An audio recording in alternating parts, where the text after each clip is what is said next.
A comenzar, les agradezco su presencia el día de hoy. Vamos a comenzar con los seminarios de la unidad de bioingeniería que tenemos todos los viernes al mediodía.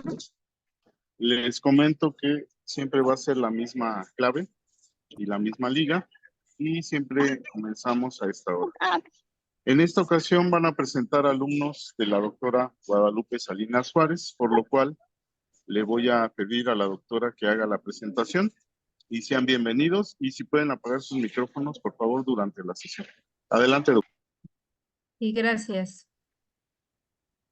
Bueno, en esta ocasión nos van a platicar de su proyecto de tesis los alumnos Alain Cervantes Carmona y Laura Cervantes Carmona. Ellos han estado trabajando en este proyecto desde el año pasado y nos van a comentar sus avances. Les agradezco a ellos ¿Todavía está en el laboratorio? y también pues agradezco la presencia de todos quienes están aquí para escuchar. Al final pues son bienvenidos sus comentarios y sugerencias. Adelante, Laura y Alain. Buenas tardes, nosotros les vamos a hablar sobre el diseño de un escal para almacenar y distribuir agua de lluvia a los bebederos de la FE Zaragoza. Primero, como introducción, pues la captación de agua de lluvia es una técnica que ha generado gran interés debido al contexto actual de cambio climático, de urbanización y de sobreexplotación de mantos acuíferos. En regiones con escasez de agua también, como es el caso de varias zonas de México, esta práctica presenta una gran alternativa estratégica pues, para asegurar el cuidado del agua. La captación de agua implica el diseño, la implementación de sistemas de recolección, de almacenamiento y tratamiento del agua pluvial, que no solamente va a buscar suplir las necesidades inmediatas de abastecimiento, sino que también busca disminuir con las inundaciones y la contaminación de los acuíferos. En la actualidad ya existen varios proyectos de captación de agua. Uno de ellos es la Isla Urbana. Este proyecto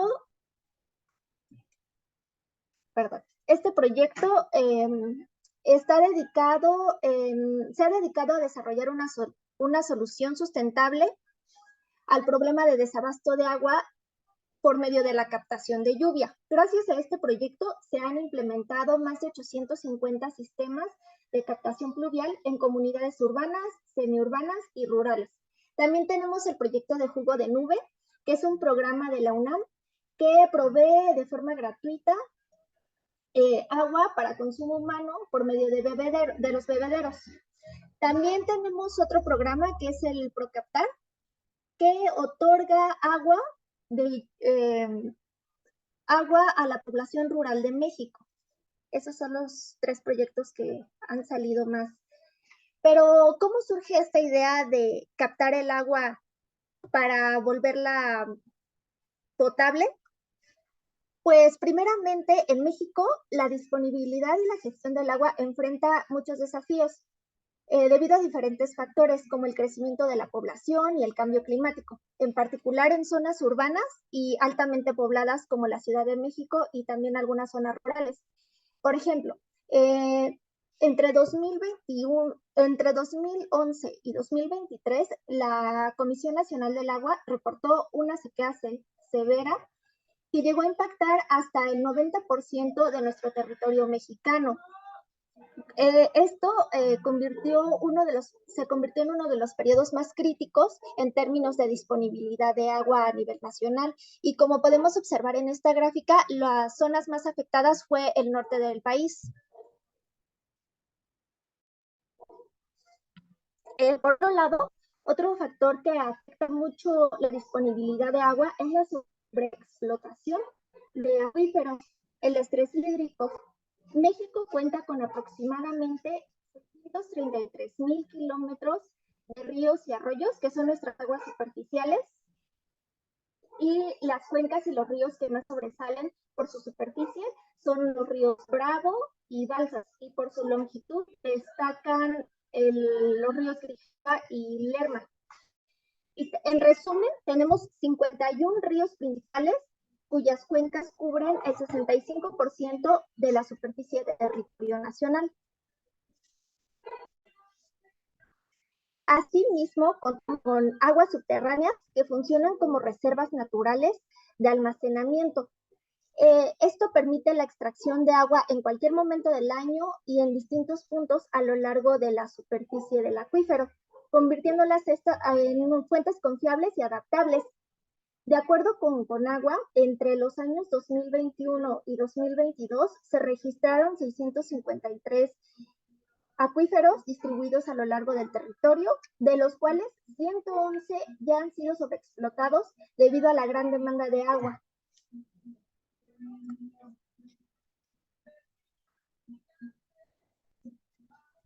Bueno, las precipitaciones. De acuerdo con los datos recabados de Conagua, entre los años 2021 y 2022, México recibió aproximadamente 1.464.734 hectómetros cúbicos de agua en forma de precipitación.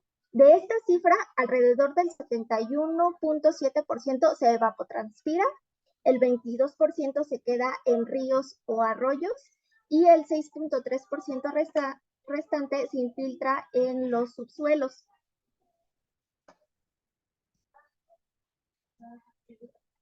Entre 1991 y 2020, la precipitación normal de México fue de 747.6 milímetros.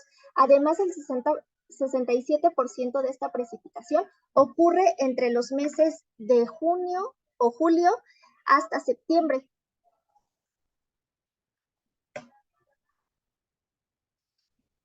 En esta tabla podemos ver los datos más actuales de precipitaciones del año 2024 y se puede ver que la Ciudad de México tuvo en 2024 una precipitación de 743 milímetros, que no está nada mal porque en Durango bajó por ser del norte y en las zonas del sur sube entre 1.600 por ser una zona muy húmeda. Entonces nosotros pues tenemos buenas precipitaciones.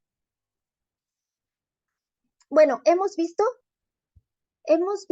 la precipitación de la Ciudad de México, pero esta gráfica nos muestra específicamente la precipitación de Iztapalapa porque es la zona en donde se pretende diseñar la escala.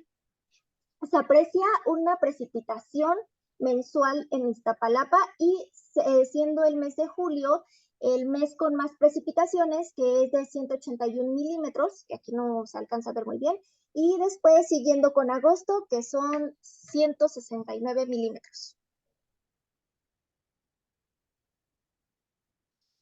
Bueno, como bien se muestra en el diagrama, este es el esquema más sencillo de de los componentes que tiene un sistema de captación. Como podemos ver, el primer elemento es la superficie de captación. Todo esto lo tenemos planeado justamente implementar en la Facultad de Estudios Superiores Zaragoza. Y pues, como posteriormente les voy a mostrar la imagen, el lugar en donde se tiene previsto diseñarlo, pues cumple con ciertos factores que serían más sencillas su implementación. El segundo componente es la centralización y distribución, que generalmente se compone de canaletas, las cuales redistribuyen todas el agua pluvial. El tercer componente es el desvío general a drenaje, ya que principalmente en las primeras lluvias se llegan a acumular hojas, suciedad, y entonces las primeras lluvias nos van a servir para limpiar la superficie de captación. Entonces se implementa un sistema de desvío general a drenaje para no tener que tirar el agua. Entonces simplemente se desvía. Luego el pretratamiento, que es el que principalmente tiende a sostener las hojas o las determinadas pequeñas impurezas que lleguen a filtrarse de estas primeras lluvias. Luego, el almacenamiento pluvial. Pues es muy importante, ya que como bien vimos en las gráficas anteriores, solo ciertos meses se tiene la capacidad de la lluvia en su más alto esplendor. O sea, los primeros meses de los años generalmente casi no se tienen lluvia. Entonces, es importante tener un buen almacenamiento, ya que se puede captar grandes cantidades de lluvia. Digo, es un dato que fluctúa mucho, que ha fluctuado mucho a través de los años, pero se pueden captar una gran cantidad de agua de lluvia, y asimismo esta se puede tratar en el sistema que tiene la Facultad de Estudios Superiores Zaragoza. Esta es la imagen que les mostramos. Este es un diseño preliminar de lo que se tenía planeado, y como podemos ver, pues esta superficie, la superficie de arriba es la que se tiene planeado, pues para la acumulación de agua de lluvia. Como podemos ver en este diagrama, ya se tomaron las medidas pertinentes para sacar el área de captación de agua de lluvia. Ahora, como podemos ver en esta gráfica, la precipitación promedio de 2024 en Iztapalapa la tenemos en milímetros, y tenemos los días que han llovido en cada uno de los meses. Entonces, utilizando esta fórmula que sacamos de un manual de recolección de agua de lluvia del Semarnat, podemos ver que para el mes de enero podemos tener 1.83 metros cúbicos de agua recolectada. En esta fórmula, por ejemplo, vemos que la VC es el volumen de captación del mes, la P es la precipitación promedio acumulada del mes, el A es el área de superficie o techo superficial de la captación, y la KC es un coeficiente de captación que varía dependiendo del material del cual esté hecho el techo o la área de supercaptación. En este caso nosotros tomamos el valor de 0.95 y la precipitación promedio de 7.4, que la obtuvimos de acuerdo con el promedio del año de 2024. Entonces, tomando estos datos y sabiendo que en promedio las precipitaciones una precipitación diaria puede variar entre 5 a 6 milímetros de lluvia, tenemos que el volumen diario que se puede llegar a acumular es de 1.304.1 litros. Entonces, los volúmenes de captación promedio mensual son los siguientes mostrados en la gráfica, en esta gráfica que se encuentra aquí. Siendo julio, agosto y septiembre, como les comentaba, los meses en los cuales más se puede obtener un volumen de captación. Entonces, es bueno saberlo, ya que se puede obtener una mayor captación de agua en estos meses, que los subsecuentes o los siguientes puede escasear, ¿no? Y entonces de esta forma ya se tiene un cierto volumen captado conforme a las estadísticas, el cual se puede aprovechar subsecuentemente. Ahora, igual para el dimensionamiento de estas bajadas que se plantearon, tomamos igual de un manual del Semarnat, ya que como bien mencionó mi hermana, hay ciertos estados del norte de la República que suelen tener muchas sequías. Entonces, el gobierno de la Ciudad de México en estos últimos 10 años ha estado implementando diferentes manuales para que sea rápida, fácil y sencilla la instalación de estos sistemas. Entonces, como podemos ver en estos datos, es un cálculo que se tiene aproximado de 4 bajadas para la captación del área total del techo de la facultad. Y entonces, esto es muy importante, ya que este es el primer paso, y es lo que les comentaba, que en este techo, siempre en las primeras lluvias, se tienden a desechar porque hay árboles, o hay suciedad, hay tierra, se acumulan muchos diferentes tipos de contaminantes que se van a filtrar. Digo, posteriormente se les da un tratamiento en la facultad, pero es importante tratar de eliminar lo más que se pueda de esta suciedad. Ahora, una vez almacenado, se tiene planeado que la distribución se lleve a cabo a través de tuberías. Entonces, para poder nosotros obtener los cálculos referente a los balances de presión y el diámetro de las tuberías, se utilizó la ecuación de Colebrook-White. Nosotros utilizamos un método de Newton-Raphson para poder obtener, como se ve aquí, un diámetro ajustado, que nos da que el diámetro a utilizar en este sistema va a ser aproximadamente de 1,5 pulgadas, que bueno, es conveniente, ya que la mayoría, bueno, los diámetros que se utilizaron en los sistemas, la profesora Salinas creó para la purificación del agua, también se obtuvo de 1,5 pulgadas. Ahora, Este es el diagrama de procesos que se utiliza para filtrar el agua, la cual se distribuye a los bebederos de la facultad. En primera instancia, pues tenemos los prefiltros. Aquí es un punto importante, ya que, bueno, hay muchas personas que comentan que comúnmente el agua de lluvia viene con ciertos otros compuestos, los cuales con métodos tradicionales no se pueden llegar a filtrar. Entonces, para eso, Para eso, bueno, este es el trabajo que se hace en la planta y vamos a ver en las siguientes diapositivas si sí va a funcionar este método o tenemos que añadir más filtros o darle más tratamiento a esta agua para que tenga la calidad necesaria para beber. Entonces, esta tabla presenta los resultados de pruebas de calidad que se hicieron con muestras de un sistema de captación de lluvia que se instaló en Ciudad Universitaria. Y de acuerdo a estos datos, podemos observar, por ejemplo, que los sulfuros, los fluoruros y los fluoruros, de hecho, son muy bajos. También, comparados con los estándares mexicanos del agua que tenemos de este lado. Pero cabe mencionar que estos estándares se hicieron con base a una norma que ya no está vigente, porque ya pasaron 10 años. Entonces, los pude comparar yo con la norma que está vigente hoy en día, que es la norma 127 de la Secretaría de Salud, que regula las características químicas, microbiológicas y físicas del agua potable en México. Y, por ejemplo, el pH reportado aquí es de 6.22. En los estándares de la norma mexicana es de 6.5 a 8.5. Es muy bajo y esto sigue vigente en la norma actual. Ahora bien, por ejemplo, los fluoruros, aquí tenemos que se reportó 0.07 y la cantidad que exige la norma máxima es de 1.5. Eso igual en esta norma vigente no ha cambiado.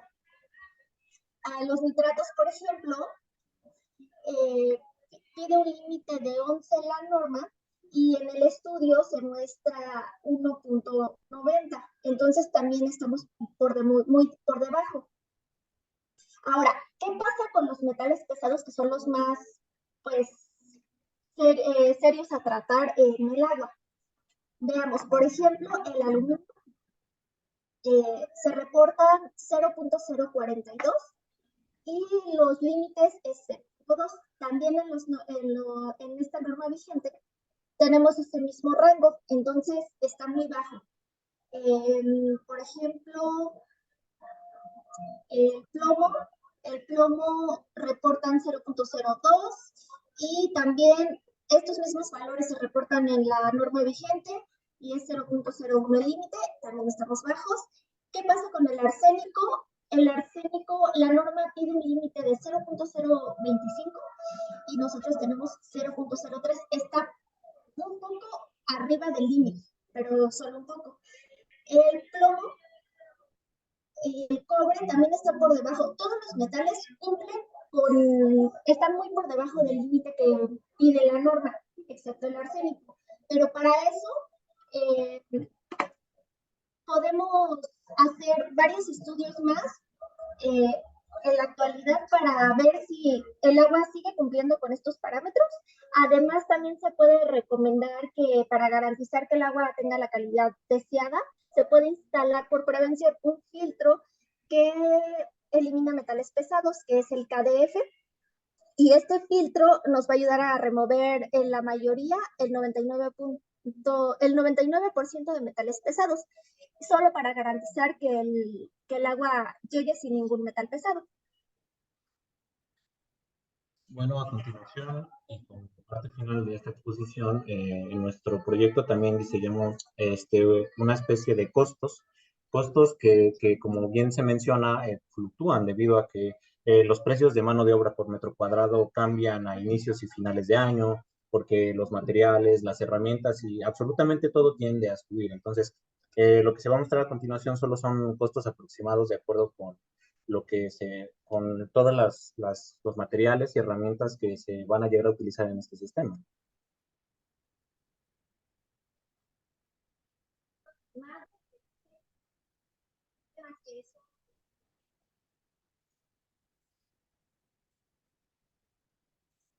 Y eso de costo aproximado de $1,000. El segundo punto son las albañilerías. Esto pues debido a que hay dos posibles formas de instalar el sistema. En el último punto, que es el almacenamiento previo al tratamiento, se puede almacenar ya sea en una cisterna o en un tinaco. El problema es que para las cisternas el costo aumenta mucho. Entonces, en cuanto a rentabilidad, el proyecto tarda más años en poder alcanzar su máxima rentabilidad, tarda alrededor de 10 años. En cambio, con un almacenamiento a partir de un tinaco, esto puede disminuir hasta la mitad del costo total, o sea, puede ser redituable en 4 o 5 años. Esta es la cisterna de la que les comentaba.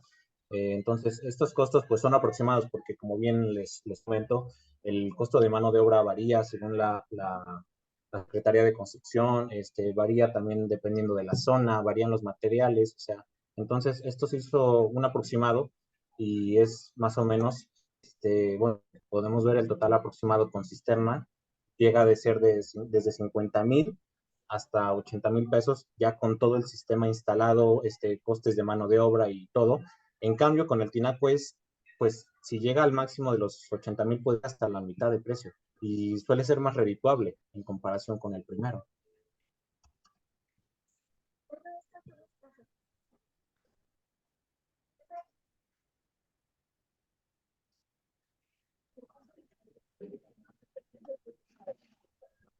Bueno, doctor Edson, ¿estás ahí? Sí, Adelante. sí, buenas tardes a todos. No sé si me escuchen. Buenas tardes.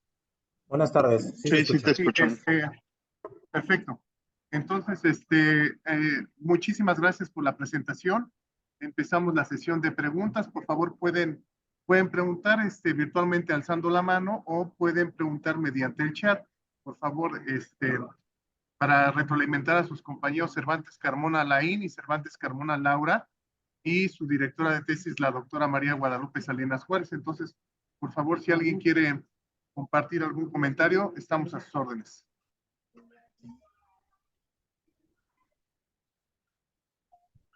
No veo alguna. Ah, sí. El doctor Fausto Calderas García, por favor. Adelante, doctor. Buenas tardes. Sí, gracias. Pues les agradezco por la presentación. Les quería preguntar, no me quedó claro si estos costos que presentaron es para el proyecto de la FES Zaragoza o es para una casa habitación.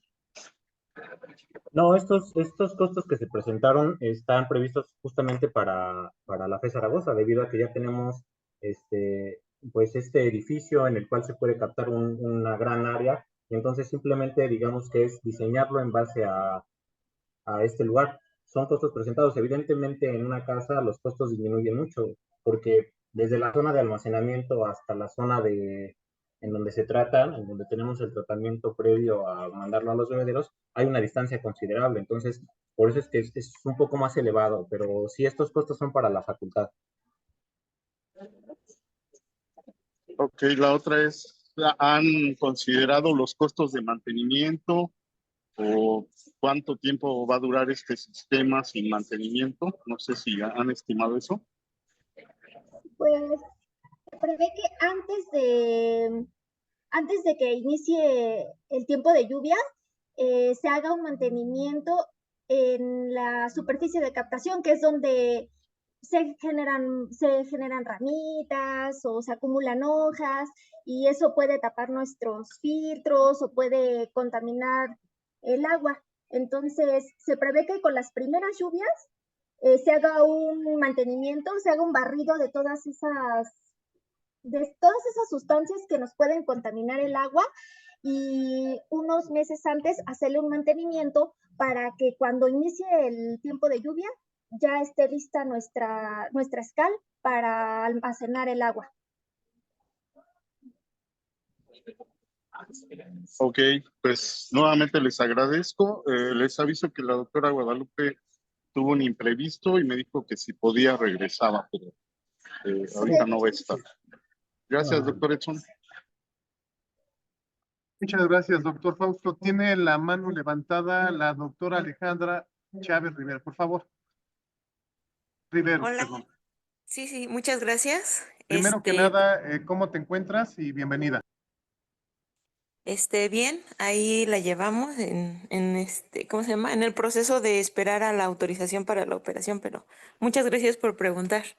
Y bueno, mi pregunta, bueno, antes que nada quería felicitarlos por su trabajo, igual a su asesora, espero que sí se pueda llevar a cabo este proyecto, que encuentren pues el financiamiento. Y la pregunta va en torno a qué sucede, por ejemplo, en las épocas de lluvia, si existe la posibilidad de que se sobresature el almacenamiento y que puedan ocupar esta agua, digamos, por ejemplo, en los, ¿cómo se llama? En los baños, si es que pues no se toma tanta agua, ¿no? Si han pensado en esa posibilidad. Sí, de hecho, justamente en la problemática que inició fue cuando comentamos a la profesora que ha habido, no siempre, pero no sé, al menos una o dos veces al año, fechas en las que por problemas de suministro de agua se tiende a cerrar las clases por un día o dos. Entonces, justamente lo que se planeaba es, cuando en vez de que se acumule, cuando ya no se tiene almacenamiento y se mande al drenaje, pues mandarla directamente, por ejemplo, a, ya tal vez para el baño, o sea, puede que no para lavarse las manos, porque realmente para eso sí se necesitaría un tratamiento previo, por, pero el punto principal es para los bebederos. Entonces, toda esa agua que se sobreacumula, como dices, mandarla pues para el desagüe, para que se utilice en los baños y todo eso, eso sí podría ser reditable. El asunto con esto es que se tendría que elevar todavía un costo mayor, porque sí o sí se tendría que utilizar la cisterna, que es la que tiene más capacidad de almacenamiento. Pero eso ya es una cuestión básicamente de costos. La idea principal, la idea con la que se planteó era hacerla a partir de, pues de un tinaco, que es considerablemente más barato, pero ese es un muy buen punto que aún estamos considerando. Ok, No sé, muchas gracias. sí. Gracias a ti. Gracias a la doctora Alejandra Chávez. Tiene la mano levantada la ingeniero químico Laura Pineda, es maestra en ingeniería. Por favor, Laura, adelante. Hola, ¿qué tal? Buenas tardes. Primero Buenas que tardes. nada, me parece un tema muy interesante y pues bueno, ahorita yo estoy estudiando una maestría en ingeniería precisamente y pues es básicamente lo que vendría siendo un ingeniero de proyectos. Ese es lo que es el tema principal de mi maestría. Ahorita estoy en la transición de cambio de puesto y precisamente yo voy a ser la ingeniera que se va a encargar de calcular los costos de un proyecto. Entonces, mi pregunta va dirigida a ese punto. ¿Cómo están calculando ustedes los costos de su proyecto? Bueno, bueno, soy un ingeniero y estuve trabajando en una empresa, entonces, más o menos, justamente en esta parte de proyectos y de construcción, yo tuve la oportunidad de tener acceso a ciertos catálogos que se presentaban en la secretaría y con base en estos catálogos nosotros sacamos un estimado de lo que se viene utilizando. Como les comenté, es algo que no va a ser 100% cierto, ya que con cada año cambian los costos de mano de obra por metro cuadrado y eso es una actualización que el sistema de construcción de la Ciudad de México mete alrededor de mediados, finales de febrero, que serían los costos a utilizar, por ejemplo, para este año. Pero, pues a finales de año puede cambiar o puede fluctuar, porque es algo pues, que no se puede quedar así, ¿verdad? Entonces, estos costos por eso son aproximados, pero si gustas te puedo mandar la página esta que te comento del gobierno, en donde manejan todos los costos de mano de obra de albañiles, albañilería, herrería y todos estos asuntos para tener un aproximado. Sí, sí, claro, entiendo tu punto, porque pues de hecho pues, se tiene que calcular lo que se le va a pagar a los contratistas, si se les va a pagar por día o por hora, o por, o por lo que lleguen a abarcar, más aparte también pues se tienen que calcular otros, otros pagos, ¿no? Sí estaría súper bien que me envíes ese link que me comentas y bueno, si gustas, yo también te puedo enviar un libro online que estoy utilizando yo en la maestría que precisamente me está ayudando a calcular los costos de Ok, los sí. proyectos. Sí, y vamos checando obviamente varias variables que se deben de incluir y también que incluye pues para cuánto tiempo, ¿verdad? Que puede ser un proyecto para 1 año o para 2 años o un proyecto que es indefinido, ¿verdad? Como podría ser el ejemplo de un cementerio que se tiene que hacer un cálculo indefinido. Entonces, también depende, creo yo, que estaría bien calcular para cuánto tiempo se estima el costo que necesitan ustedes para su proyecto. Y bueno, sería todo de mi parte. Gracias. Sí, muchas Muchas gracias. gracias. Y también, pues sí, agradecemos tu ayuda y estamos en contacto para que nos mande el libro. Muchas gracias a la ingeniera química Laura Pineda, estudiante de maestría en proyectos. ¿Alguna otra persona que quiera contribuir a esta presentación? Por favor, está el estudiante Marcos Olvera López. Adelante, por favor, Marcos, bienvenido. Hola, buenas tardes a todos. Es- eh, bueno, primeramente es como una observación que tengo porque esos contaminantes que mostraron, pues es de un estudio del 2014, ¿no? Así es que pues hubiera sido interesante que hubiéramos tenido acceso a algo más reciente, pues seguramente esos contaminantes eh, ya son mayores, puesto que existe un constante aumento de la industrialización y con ello, pues, un aumento en los contaminantes en nuestra agua. Eh, por otro lado, pienso que tendríamos que añadir más equipos para el tratamiento del agua, puesto que esa agua de lluvia, pues, está bastante contaminada. Así es que podríamos añadir pues más filtros antes de que entren a nuestra planta purificadora, pues esa agua de lluvia que está muy contaminada va a reducir la vida útil de nuestros equipos y con ello pues va a aumentar los costos.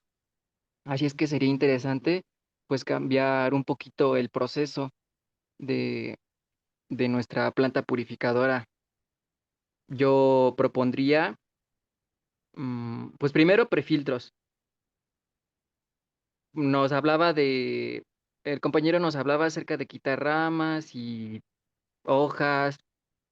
Eso supongo que se hace con algún tipo de malla, pero eso no quita los sólidos suspendidos. Así es que antes de entrar a la purificadora tendríamos que tener un buen sistema de filtrado, justamente para evitar esa reducción de la vida útil de nuestros equipos dentro de la planta purificadora. Otra cosa es que mm, en esa agua existen minerales y dentro de la planta purificadora no tenemos un equipo como tal que nos quite los minerales. De hecho, ni siquiera tenemos filtro suavizador, que es lo que quita la dureza del agua. Lo único que nos ayuda a quitar la dureza del agua dentro de la planta purificadora es un filtro de zeolita. La zeolita quita, atrapa iones calcio, perdón, iones. Sí, perdón, calcio y magnesio a través de un proceso que se llama mm, iso.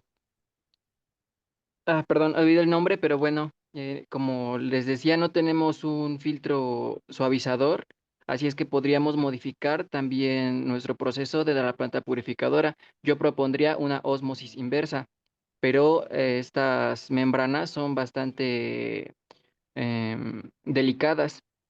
Así es que por ello es importante pensar en esa modificación de nuestro proceso. Y bueno, sería todo por mi parte.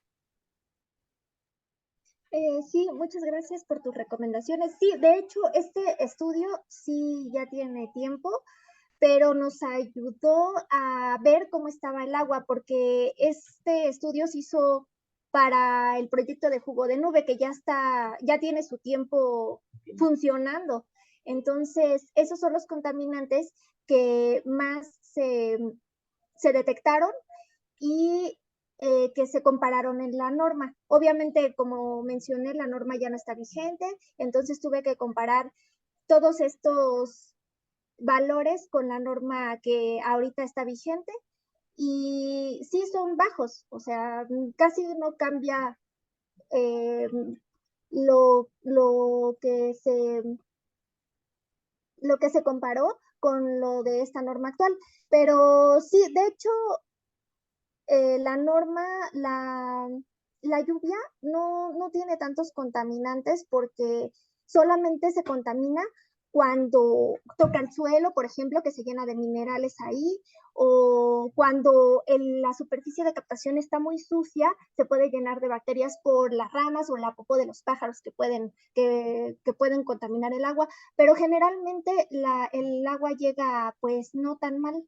Y sí se pueden implementar más filtros, pero también se podría proponer también otro estudio del agua, justamente de esa zona, para ver qué tanto trae, porque no tenemos un estudio sobre esa agua que cae en donde se va a implementar nuestra cal. Entonces también podría ser bueno hacer un análisis para ver y de ese análisis y de esos resultados proponer filtros, proponer más cosas. De todos modos, los metales pesados, que son los que más se encontraron y que, por ejemplo, el arsénico, que fue el más alto en ese estudio, pues se prevé que se controle con el filtro que mencioné, que es el KDF me parece, y que ese es específico para los metales pesados y se pondría entrando a la planta purificadora después del filtro de carbono.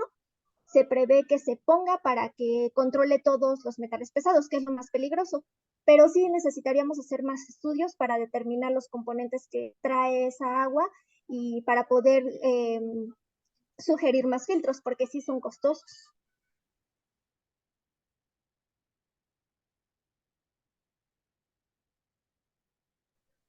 No sé si alguien más tiene una duda o algún comentario. Sí, de hecho hay comentarios en el chat. ¿Estás ahí, doctor? Sí, perfecto. Sí, aquí estamos. De la maestra Dominga, primero, muchas gracias a Marcos y gracias a los estudiantes que nos dan su punto de vista. En el chat, la maestra Domi les recomienda, bueno, la profesora Dominga les recomienda enumerar las diapositivas, menos letras y más diagramas o fotos, figuras, etcétera. Saludos. Del estudiante del ingeniero químico Iván, estudiante de maestría, Iván, muchas felicidades por la presentación mencionando ese punto, el agua de lluvia de recolección principalmente se usa como aguas grises para baños o riego. ¿No sería mejor enfocar el proyecto en agua de este tipo y evitar los costos extras de la potabilización del agua para tomarla? Es decir, reorientar el proyecto hacia un menor costo. Por favor, algún comentario. Y Laura Pineda les deja su contacto para que ustedes puedan estar con ella, con la información que les comentó acerca del libro. Por favor, algunos comentarios acerca de eso. Gracias. Sí, ok, muchas gracias. Sí, es importante justamente tratar ese punto porque la última parte de nuestro proyecto habla acerca de la redituabilidad. Entonces, como bien menciona el compañero, claro, aumentan mucho los costos si es que se piensa tratar para agua de consumo humano. Entonces, si bien el proceso en general de todo el proyecto, de toda la creación, no variaría mucho, sí sería necesario, pues como bien comenta, implementarlo directamente a los bebederos. Entonces, habría que ver los planos de toda la red de distribución, que cómo está en la facultad, cuál sería la facilidad y todo esto, pero sí me parece un comentario muy acertado acerca del agua de lluvia. Muy bien, muchas gracias. También tenemos un comentario en el chat de la doctora Linda Verónica y dice, ¿tienen análisis microbiológico reciente de su proyecto? ¿Tienen análisis microbiológicos? No, de hecho no hemos hecho análisis del agua, pero por eso utilizamos como base el análisis que ya se hizo al implementar el proyecto de jugo de nube de la DSU. Entonces, sí, pero microbiológico no, porque generalmente pueden haber bacterias biológicas solamente si hay, por ejemplo, estancamientos, que se cree humedad, hongos, o que se cree, por ejemplo, que haya mucho popó de aves, y entonces esas son las bacterias que podrían afectar al agua. Pero generalmente si se tiene un buen mantenimiento de la superficie de captación, pues yo creo que serían muy mínimas. De todos modos, no encontramos un análisis microbiológico sobre el agua de lluvia. Sí, la doctora Lina levantó la mano. No sé si puede comentarnos. Perfecto. Tiene la mano levantada la doctora Linda Verónica del Departamento de la carrera de Ingeniería Química. Adelante, doctora, por favor. Ya, perdón. Sí, bueno, es que como ustedes lo plantean para bebederos de agua, de aquí de la facultad, es muy importante que se realice un análisis microbiológico porque, para empezar, toda el agua tiene bacterias de origen, tiene bacterias, porque las va captando por lo que quiera. Las puede captar en superficies o las puede tener incluso por el aire, por mil cosas, tiene bacterias, todos tenemos bacterias. Pero tiene unidades formadoras de colonia que deben de ser específicas para el consumo humano. Entonces, se debe de tener un control de esas unidades formadoras de colonia, no rebasar lo que marca la norma, como bien se dice. Entonces, nada más por eso era la pregunta, pero solamente quería ahí aclararlo que sí, no es que no tengan bacterias, sí, el agua, nosotros tenemos bacterias, el aire tiene bacterias. Hongos también, si ustedes toman una placa con medio de cultivo, la abren, la cierran, van a captar hongos del ambiente. Pero solamente por eso, muchas gracias. Perfecto.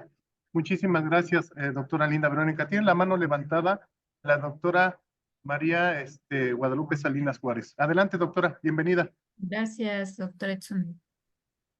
Sí hay por ahí tenemos una tesis que está reportada. Yo creo que la vamos a retomar nuevamente.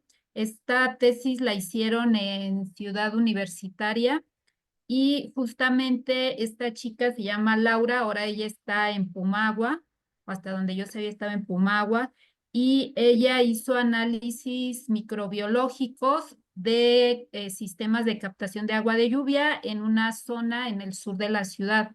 Y entonces yo una vez platiqué con ella, justamente le pregunté por qué hacían estos análisis o cómo era, y ya ella me comentaba pues que es muy difícil en una casa habitación tener sistemas de captación de agua de lluvia para consumo humano, porque aunque sí podría cumplir las características para el consumo en cuanto a parámetros químicos, para los microbiológicos no, porque sí, como bien lo menciona la doctora Linda, tiene uno que ser muy, muy cuidadoso en las casas y que cuidar que no se meta el gato, que no haya perros, que no haya pájaros, que no haya nada que pueda contaminar o ramas de los árboles que pudieran contaminar el área de captación.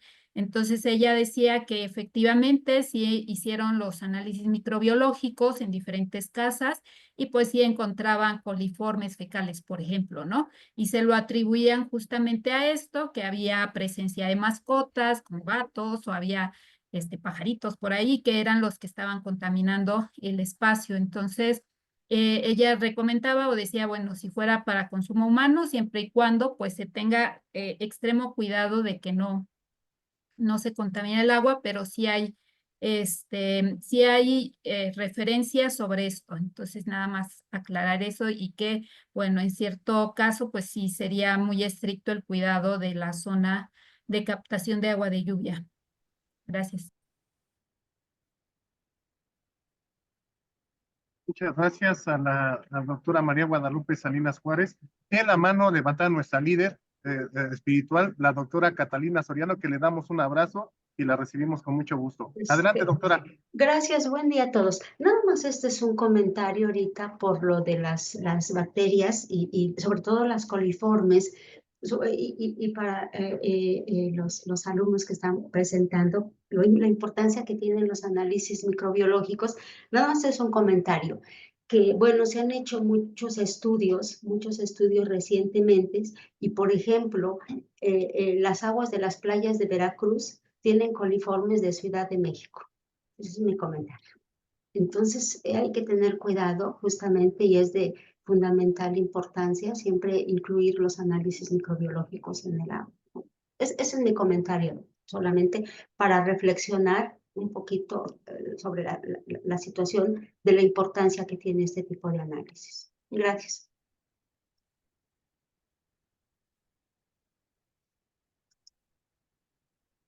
Perdón. No te También escuchas, tenemos doctor. otro comentario, perdón, de Iván. También como añadido, si la principal preocupación son los primeros contaminantes que llegan al caer la lluvia, han pensado en aumentar el tamaño del filtro de primeras aguas que separa los primeros minutos de lluvia, que son particularmente ácidos. Es decir, aumentar el área de contacto en la Ciudad de México. Tal vez valdría la pena para reducir el costo en los pasos siguientes, o sea, invertir en el primer paso con un filtro mucho mejor, más grande, con mayor área, y ya después ir disminuyendo, digamos, todos los métodos de separación, los métodos de ingeniería que siguen posterior a la primera lluvia, ¿no? Que se capta, ¿no? Entonces, ¿algún comentario, por favor?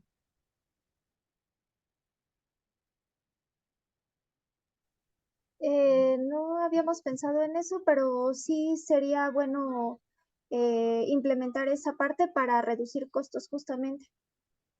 Muchas gracias. Perfecto, perfecto.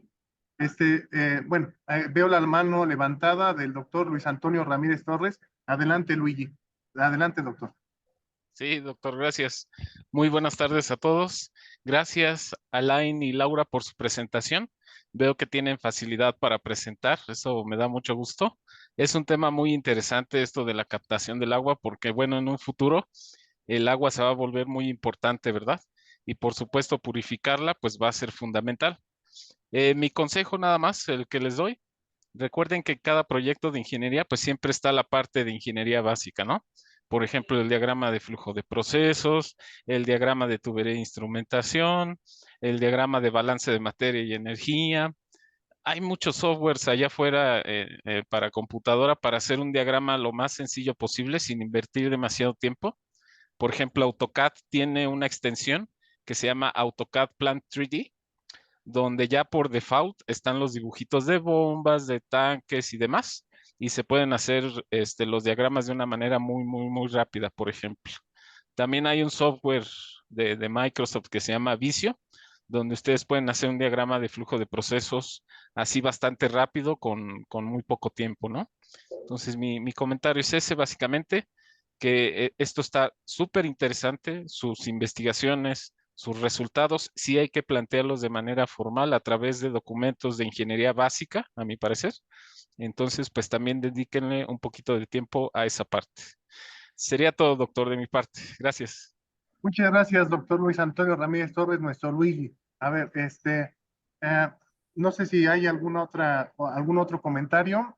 No veo, estoy revisando, no están en el chat nada. Bueno, entonces aprovecho para hacerles el siguiente comentario. Fíjate que yo hace años, bueno, fíjense que hace años yo tuve la oportunidad de estar en un proyecto que era de fitorremediación para limpiar el agua, digamos, con chiquicastle, que era las plantitas esas que se comen los patos, por eso andan con sus panzurrones, o sea, sus pancitas, pero esos minerales los absorbe el chiquicastle y es una manera de fitorremediar el agua. Realmente en la FE Zaragoza es algo chistoso porque tenemos una unidad multidisciplinaria y nunca hemos desarrollado un proyecto multidisciplinario. ¿Qué creen? ¿Cuál es su opinión acerca de qué es lo que nos falta? Más allá de hablar, por supuesto, para poder integrar un proyecto multidisciplinario, si es la fortaleza de ingeniería química los proyectos, ¿cuáles serían los mecanismos? ¿Cuál sería el punto de enfoque para que pudiéramos hacer un proyecto, finalmente un proyecto multidisciplinario entre todas digamos, las carreras? Es decir, por lo menos biología, UFB, ingeniería química, y quizá me atrevería a decir medicina desde el punto de vista médico del agua que se potabiliza, de las enfermedades, todo eso. ¿Cuál sería su opinión de lo que nos hace falta? Obviamente que es abierta la pregunta, pero ustedes como estudiantes, como una generación diferente a la que yo represento, que a mí me faltan 9 años para entrar al metro gratis, entonces, ¿me podrían dar un comentario, por favor, jóvenes? Claro que sí, profesor. Bueno, sí que es cierto que nosotros en nuestra estadía en la Facultad de Estudios Superiores de Zaragoza, pues notamos como cierta diferencia, ¿no? Como bien comenta, entre las carreras. Entonces, eso para mí sería algo pues muy importante porque como bien comentó la doctora, pues nosotros vemos la parte de ingeniería, pero no tenemos tanto el conocimiento acerca de todas estas cuestiones lógicas que ellos manejan en laboratorios, en cuestiones más cerradas, más estadísticas, más precisas. Así como los de medicina y de las demás áreas, sí sería muy importante. Yo pienso que simplemente sería pues para logística, ¿no? O sea, logística de poder tener, no sé, algún directivo con las carreras. Sinceramente no sé cómo funciona esto, pero sería un gran aporte que todas las carreras contribuyeran para este tipo de proyectos, como bien menciona. También sería bueno que hiciéramos, bueno, es que las carreras están separadas. No hay algo que una biología con ingeniería y en la facultad, y la verdad es importante porque esos temas biológicos pues son el futuro, ¿no? Por toda la contaminación y todo este desarrollo sustentable. Entonces sería bueno, yo creo, crear primero talleres o optativas que te permitan fusionar esas dos ramas y tener el interés de los alumnos en seguir hasta realizar un proyecto más grande en el que ya no nada más se ocupe ingeniería, sino biología u otras carreras, porque es importante eso, yo pienso. Yo creo que aquí una de las maneras que se puede hacer es a través del posgrado que queremos impulsar en la FES Zaragoza de bioingeniería y a través del plan de estudios que se pueden optar por materias optativas. El plan de bioingeniería es muy ambicioso porque sería formar un posgrado que se incluya en el programa de maestría y doctorado en ingeniería y finalmente incorporar a la FES Zaragoza a los posgrados, dirigir tesis de maestría y doctorado. Ese es el camino que este grupo está tratando con toda su fuerza de implantar en la FES Zaragoza y en la UNAM. Ya tenemos una unidad y toda la gente que está aquí es testigo del esfuerzo que se está haciendo, ¿no? Toda esta gente maravillosa, ¿no? Entonces, bueno, por ahí va el camino, ¿no? Bueno, no sé si hay algún otro comentario, alguna otra cuestión. Estamos en tiempo. No sé si haya algún comentario de mis compañeros, alguna sugerencia. Si no, doctor Fausto, pues, y todos mis compañeros, sobre todo los coordinadores, la gente amable que nos permite llegar a ustedes a través de estos seminarios. Y bueno, pues a mí me resta más que agradecerle a la doctora María Guadalupe Salinas Juárez, que es una compañera muy destacable de ahí de la carrera de Ingeniería Química, una persona que apreciamos mucho, queremos mucho, y a todos ustedes, los estudiantes que estamos aquí, también al doctor Fausto Calderas García, que obviamente es el líder que nos puso el ejemplo de cómo se deben de hacer las cosas en equipo. También quiero destacar a los jóvenes que están aquí, Luis Antonio, a Catalina Soriano, que es una investigadora consumada, al doctor Luis Antonio, a Linda Verónica, que se incorpora a la carrera, a Marcos Olvera López, que es estudiante, que hace más push-up que cualquiera de la facultad, a Laura Pineda, que es estudiante egresada, que está en North Carolina, o Carolina del Norte, que lo dije creo que mal, a Dominga, que es una persona importantísima y pilar en la carrera, al doctor Fausto, a Guadalupe Sánchez, que está en el CIATEC, doctora y amiga del grupo, a Jacibe, a Gloria, a López, a Iván, estudiante de maestría, Javier López, a Puebla Aguilar, a Jiménez González y Quesada. Y obviamente ustedes, que son los estudiantes, Cervantes Carmona Laín y Cervantes Carmona Laura.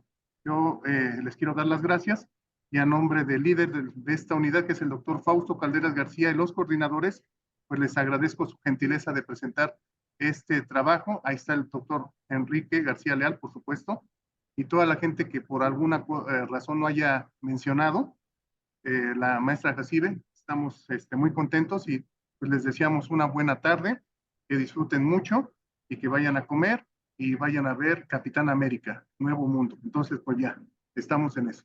Que tengan buena tarde. Hasta Gracias, luego. hasta luego. Adiós, adiós a Bye. todos. Hasta luego, que tengamos buena tarde. Gracias. Feliz día a todos. Feliz día a todos. Gracias.